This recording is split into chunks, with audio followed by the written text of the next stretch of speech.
I am extremely unsure whether I am an idiot here or not. Usually, I am rather secure in my actions, but given the current situation around the world and the reason or lack thereof, I wanted to see if I am an idiot here. I managed to buy my own apartment 4 years ago. After living there for about a year, I figured it would be a good idea to rake in some extra cash by renting out one of the 2 guest rooms. Since then I have had 2 roommates. The first guy was an amazing dude, and we're still friends now. A year ago my now roommate moved in. And it has been a very different experience. She is a very quiet person when she doesn't have friends over, so it has proven impossible to become friends due to this, and it is a bit awkward for that reason. I mean, it took several months for her to respond normally to me saying good morning instead of with an incoherent whisper. Regardless, I have not had many issues with her apart from that until about 3 months ago.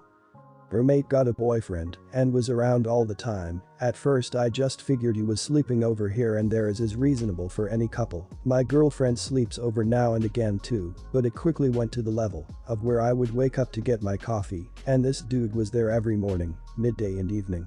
It doesn't help that this dude is even more awkward to be around. If you can remember the creepy silent kid in the corner of the class that follows you with his or her eyes all the time, but says nothing back in high school, that's pretty much him. I spoke to her about this, and she said she was sorry and would handle it, so I figured that would solve it. Well, I went to visit my parents for 2 weeks a little over 2 months ago. I couldn't get the holidays off, so I figured this was better than nothing. No worries, it was allowed here, and when I got home I came home to 3 people. Turns out that my roommate had been allowing her boyfriend's parents to sleep in the guest room. Now the guest room is not part of the agreement, it's entirely mine, and not a shared space. You can imagine I was pissed. Unfortunately, instead of apologizing, her boyfriend got angry and started cursing at me, after which I kicked him and his parents out, told him he was no longer welcome. The next day I served my roommate with a 30-day eviction notice, which was the first time she showed emotion, as she immediately started crying about how she wouldn't be able to find anything in time, how the reason her boyfriend was over here a lot was because he is homeless, etc. Crap went through and she moved out 3 weeks ago. I am wondering whether I am an idiot. It does feel similar to throwing out a shirt with a stain instead of washing it. In other words, I can't help but feel I didn't give her enough of a chance, given she barely caused any issues apart from very recently, and the reason for kicking her out was largely because of her boyfriend, not her. You didn't kick her out for having her boyfriend over all the time.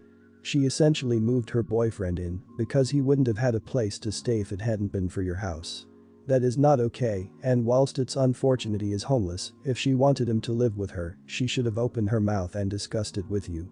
Letting his parents stay is another issue, and it meant stomping all over your boundaries as well as your legal rights. I say not the idiot. She could have done many things to prevent this whole situation, and the fact that she didn't isn't on you. Not the idiot, you did the right thing evicting your tenant. You had an agreement for her to live in one of the bedrooms.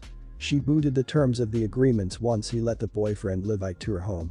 Taking another 2 people and letting them use another bedroom is beyond comprehension. She didn't care about your property. Those people would have acquired tenant rights in due time, and you would have an impossible time getting them out of your home.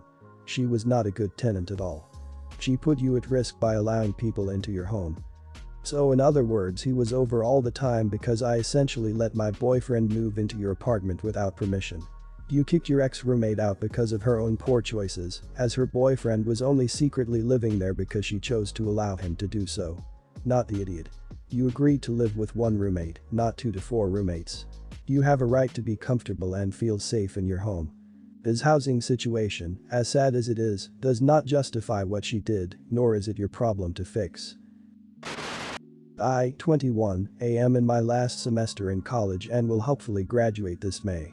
I'm a first-generation college student and genuinely care about getting good marks. This semester I'm in a class that involves a group project of 4 people analyzing and proposing policy, which is a large portion of our grade. The project proposal is due on Friday, and my group is seriously slacking. Normally I'm very understanding, because things come up, life is busy and tiring, people have to juggle internships and jobs and school and mental health, etc. But this is a huge project, and I'm tired of carrying the group. I made a group chat with my group members and assigned them roles because I figured it would be easier to set it apart and get it done. I was fine with taking the bulk of the project as long as I got some help on the other aspects. Two of my group mates really stepped up and went above and beyond on their portions, but the last member hasn't touched it. One group member pointed out that she's never in lecture, so I reached out just to make sure she was doing okay. She thanked me for the concern, but just explained that where she lives, class is all online, COVID restrictions have lifted, so she's been enjoying her time out at clubs, bars, restaurants, and will try to get to the project this week. I asked her to have her portion done by yesterday, so we can fine-tune it before it's turned in. She didn't touch it, so I asked her to get it done by today instead. Still nothing. I messaged her this morning about it and she snapped at me telling her to get off her back and that she'll get it done by tomorrow instead. I'm not entirely trusting of her that she'll get it done, and even so, that leaves one day to review the proposal and get it fine-tuned and finish up a conclusion, which is cutting it close for such a large portion of the grade. Evidently, another group had a similar problem, so our professor asked us to speak up if we encounter anything similar so that she can give us individual grades instead of a group grade.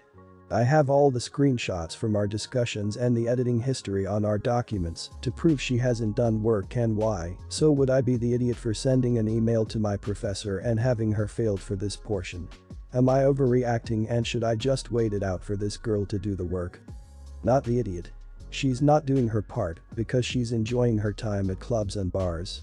If she was undergoing an actual problem and that was the reason she wasn't doing her part, then understandable. But her getting drunk and partying is putting more load on you and your teammates. Talk to your prof, this kind of thing happens all the time, that's the thing about group projects. You have to deal with people of all kinds. In this case, report her to the prof. I've done this before, the prof would understand and maybe even help you out. Not the idiot. I would calmly discuss this with your professor so they are aware of the situation as soon as possible. Since they have dealt with this scenario before, they likely have a reasonable way of informing the students in a non-confrontational manner.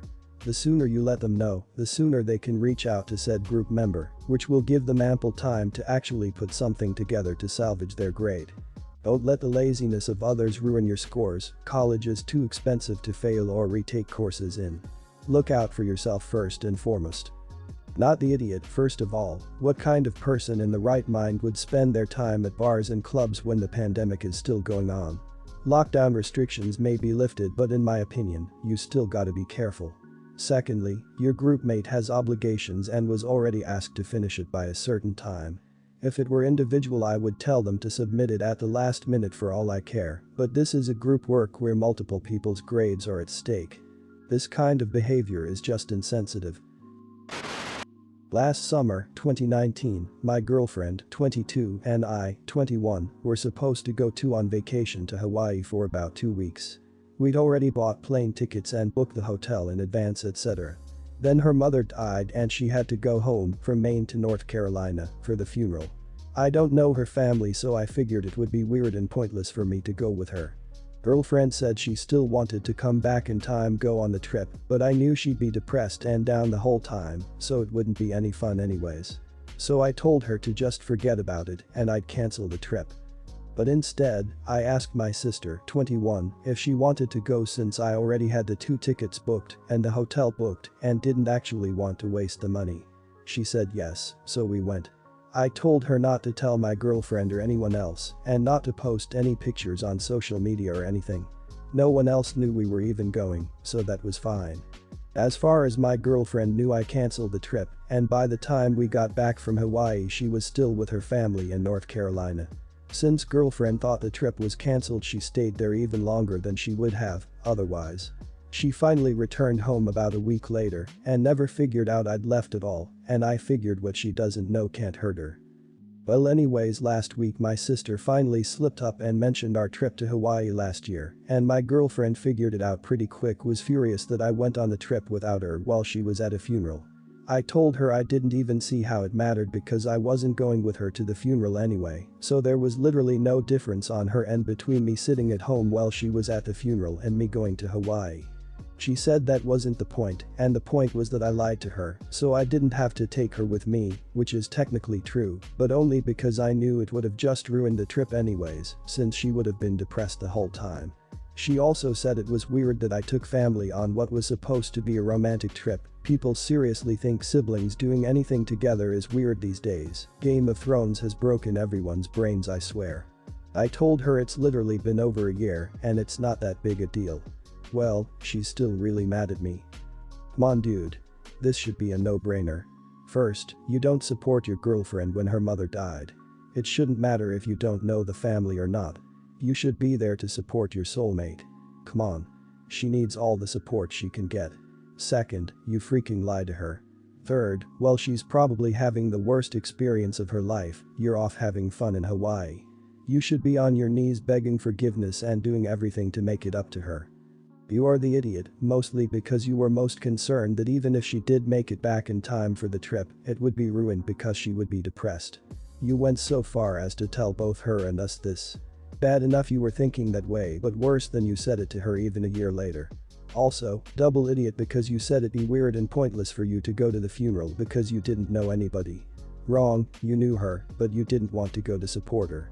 She should be mad at you, but mostly because you're just a terrible boyfriend. You're the idiot, not remotely a close call. Hawaii is, for many people, a once-in-a-lifetime trip. It's a honeymoon destination. I mean, you've been there, it's like paradise on earth, or as close to it as I'm likely to ever get. You told your girlfriend you cancelled the trip and then went anyway. You swore your sister to secrecy, too. You took several, significant steps to prevent someone you love from knowing you did something they wanted to do with you behind their back. I mean, that's absolutely crappy. I'd break up with you if I were her.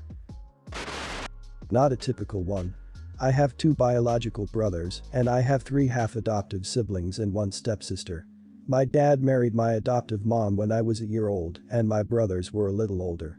My dad also adopted 3 of my step-siblings, the 3 half-adoptive siblings. I only use specifics so it makes sense. Anyway, when I was 9 my dad and mom died in a car accident, leaving all of us without parents.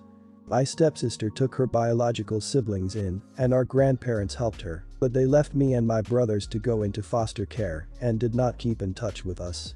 They also did not let us keep in touch with our siblings. When I turned 18 I, along with my brothers, reached out to our other siblings, only to be told it would be too weird and awkward to reconnect after everything. It hurt, I'm not going to lie. I spent so many years excited to see them again, and they rejected us. Last year my brothers reconnected with them but I didn't. They didn't show that much enthusiasm then either, but when I announced my engagement they got more interested and have tried since. But they have also asked me straight up about inviting them. My reply was it would be too weird and awkward to have them there after everything. They did not like my reply. They said I am being really unfair to them and we're still family. Yeah, but I want to know they give a crap and not that they want a fun day out because they only seem to be invested now after the wedding announcement. Am I the idiot? Not the idiot. I am hugging you super tight. I am so very sorry you and your brothers had to go through that. Congrats on your wedding. I will hope that it is just the beginning of a lifetime of love and happiness for you. You have every right to refuse to have them at your wedding and nope, not petty at all in using their words. You were a child when you lost everyone, and even as a young adult you tried in reaching out to them, and they shut you down. I've always told my kids your past is the doorway to your future, you can hang on the frame, or you can step through and stop looking back. Not the idiot. If you want to know if they really care, you could ask them if they were open to meeting with you outside or after the wedding. Then you could check if they are actually interested in reconnecting or only the wedding itself. If they ask for a reason, you could just say you wouldn't be sure how you would handle such a situation emotionally or something. But definitely not the idiot. I also wouldn't want this reconnecting situation at my wedding, even if there wasn't a complicated backstory. Not the idiot. Don't try to find out if they really care about you, because they don't. You have ample proof of that, and they've given zero indication that they've changed. OP nailed it when she said they just want a fun, free night out. Also completely correct saying it would be weird and awkward having them at your wedding. It would certainly be weird and awkward when you have to introduce them as the half-sibling who ghosted you when you were only 9. Leave them out and don't waste your emotions on them. I travel a lot for work. Usually, I would go by plane, but during all of this, I have been driving places instead of flying. Well, I got sent to the town I spend my early childhood in. I haven't been there in several years due to how busy I am, but I figured it would be a great opportunity to visit my dad, given I am there for almost 3 weeks, and my work will only be a few days spread across those weeks. Now my dad remarried, but I only met his wife twice, because my mom moved me and my sister halfway across the country when they divorced, and well, she was difficult when it came to visitation and custody. As for their kids, I only met the oldest one once, when he was a small child, but I haven't met the other two. Just for some perspective, I am 26, my dad is 51, his wife is 39 and their kids are 13, 9, and 8. Now I hate to be this blunt about it, but while I wish my dad's wife and their kids all the happiness in the world, I have zero interest in them. The only person I am there to see is my dad. Of course, I am not opposed to meeting them, seeing them, talking to them, being nice, etc. But as I said, I miss and love my dad. I honestly don't care about the rest, so I was hoping to spend a bit of alone time with him. Now day 1, I came by their house, had dinner, spent time with them all. Day 2, same deal. Day 3 I had to work. Day 4 I was meeting my dad at a restaurant and he showed up with everyone in tow. Day 5 we were going fishing and he took all his kids. Day 6 I had to work and now it's day 7. So I decided to talk to him in private and told him that I want to spend some time with him, just him and not his entire family. It didn't go over well. He said that it is weird I don't want to spend time with my stepmom and brother and sisters. Well, I told him that I met his wife twice in my life and I met one of his kids once years ago, so I honestly do not consider them as such, and I am hoping to spend some quality time with him while I am in town. He seemed offended and left soon after. I since got a call from his wife who was angry about me not considering their kid siblings. Don't know where to go from here. Was I being an idiot? Because I feel like it is a pretty normal request considering I haven't seen him in years. Not the idiot, that's the problem with dads remarrying. They expect you to put their new wives and kids on equal footing, or worse yet ahead of you in the pecking order. You told him straight yet he manipulated the situation and allowed a virtual stranger, your step something to berate you when really she has only a somewhat contrived connection to you. Stand up for yourself because obviously he has no intention of doing so and doesn't seem interested in spending special time with you. Not the idiot. Getting the impression that you'd have liked your dad's time more your whole life. If he doesn't make time for you, he's not signaling that you matter to him. I get that money can be a barrier, but honestly, a good parent wants to see their kids and will stretch to make it happen. He isn't doing anything to make time for you, just his family. Also, running to his wife and telling her you said mean things, only to have her call and yell at you, sounds like he doesn't know how to deal with his own crap without her help. Why is she a part of the conversation? Not the idiot, and to me, it's weird that his wife wants to be around for everything. Perhaps I'm projecting, since I've been in a similar situation, but I wonder if his wife is at all threatened by your relationship with him. My stepmother inserts herself into every activity and outing that I plan with my dad. And she gets upset when he's off with me for any longer than an hour. She plays it off as happy family time, and since he's afraid of her mood swings, he gets upset when I call him out on it.